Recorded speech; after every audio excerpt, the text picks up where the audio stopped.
magandang gabi po sa inyong lahat! Hello po everyone! I'm YGIG Meg!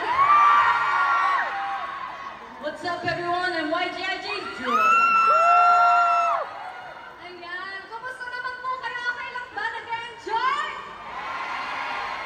Okay, sa mga hindi po nakakilala sa amin, we are YGIG, which means you go, I go, and nag-debut po kami noong November 2022 under Tatang Robin.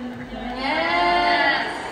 And that song that we just performed is our debut single called Shaba Shaba, and you can listen to it sa all of our streaming platforms. And if you want to learn more about us, you can check us out on YGIG_official. Once again, it's YGIG_official. Please give us lots of love and support. And for our next song, actually, unreleased song po ito. Once again, unreleased, kasi po magka-comeback po kami around... Yes. We will be having our comeback. So, Soon pa. Hindi pa namin masasabi kung kailan, pero soon. baka bukas. Ay, baka agad-agad. Bukas na. So, yung next song po, isa po siya sa mga songs sa album na to.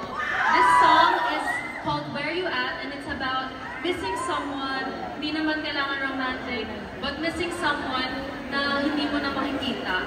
So, yes. Yes. So, everybody, feel nyo na lahat na gusto nyo i-feel, umiyak na kayo. This is Where You At. Nahanapin pang iba kasi nandito naman kami YGIG. Tama!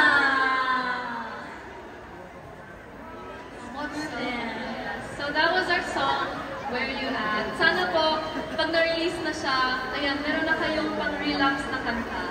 So, yes. Ayun. So, moving on, actually, yung next song po namin is our last.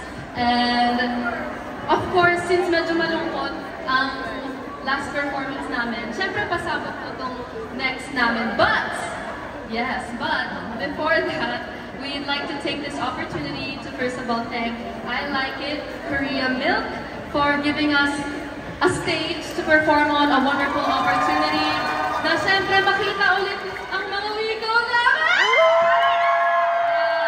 So, ayun, parang actually yung Where You At, damang-dama namin kasi na-miss na rin po namin ang mga wigaw. So, yes, thank you so much I Like It Korea Milk for giving us this stage to once again perform.